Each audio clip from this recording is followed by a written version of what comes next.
如果你需要出去遠門或者夜返，屋企冇人睇住，長期烏燈黑火，隨時會成為不法之徒入屋爆竊嘅目標。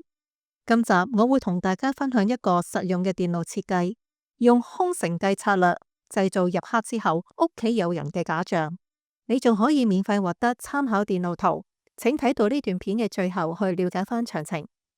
呢個裝置可以喺每日入黑之後控制電燈去着。而且咧會連續着幾個鐘先至會熄返，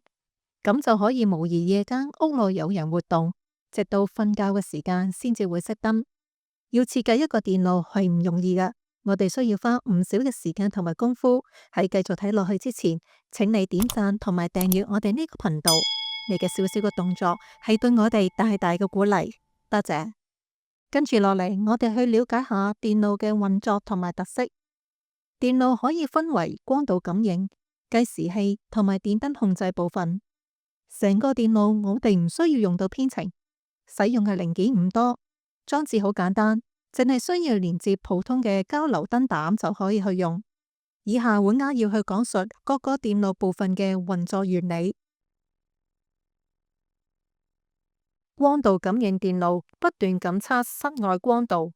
如果光度低過設定值，將會觸發計時器重置同埋啟動，重新計時，同埋間接令到電燈去着。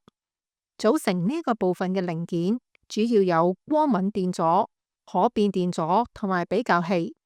光敏電阻個阻值會隨檢測嘅光度改變，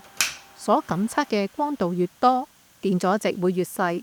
配合比較器去用，同埋選擇翻適當嘅固定電阻阻值，就可以自我調校需要着燈嘅環境光暗度。需要注意嘅係，當環境嘅光度去到臨界點嗰陣，眼燈或者會有短暫閃爍嘅情況出現。為咗防止輸出唔穩定，所以光敏電阻一定要同燈膽隔離或者遠離，目的係避免因為燈膽發光嗰陣干擾光敏電阻造成不穩。計時器部分嘅主要目的係當接收到光度感應電路嘅信號之後，開始計時，同時會輸出控制信號，觸發電燈去着。當計時到達指定嘅時間，將會輸出另一個控制信號，觸發電燈去熄，直至下次光度感應電路感測到室外光度低過設定值嗰陣，先至會進行另一次計時。呢一部分嘅核心零件係一粒14位二進制計數器 IC4060。4060入邊有兩組反向器，可以作為震盪信號輸入或者作為震盪器去用。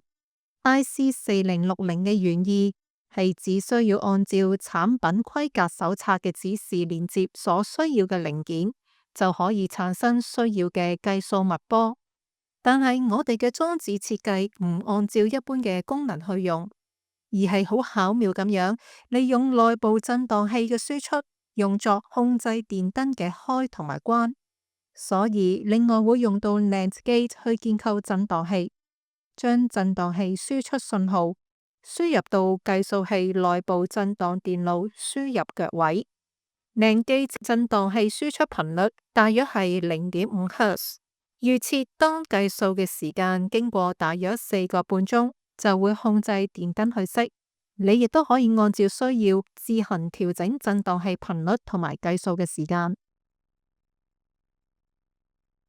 電燈控制電路用到9V 繼電器去控制電燈嘅開關。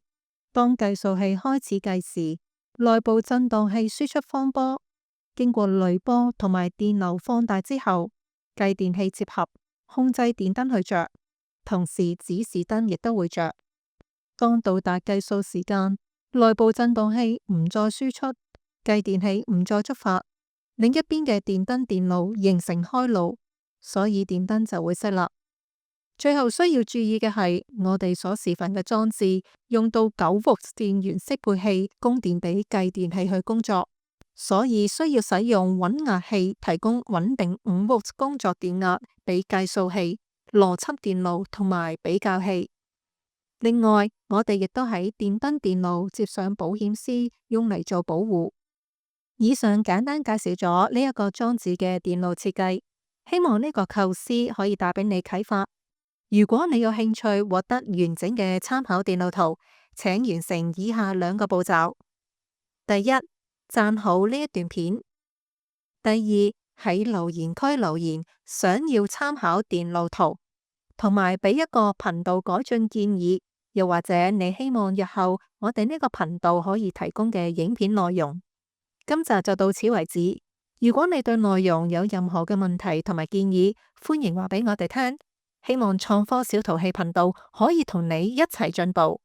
多謝大家支持，我哋下集見。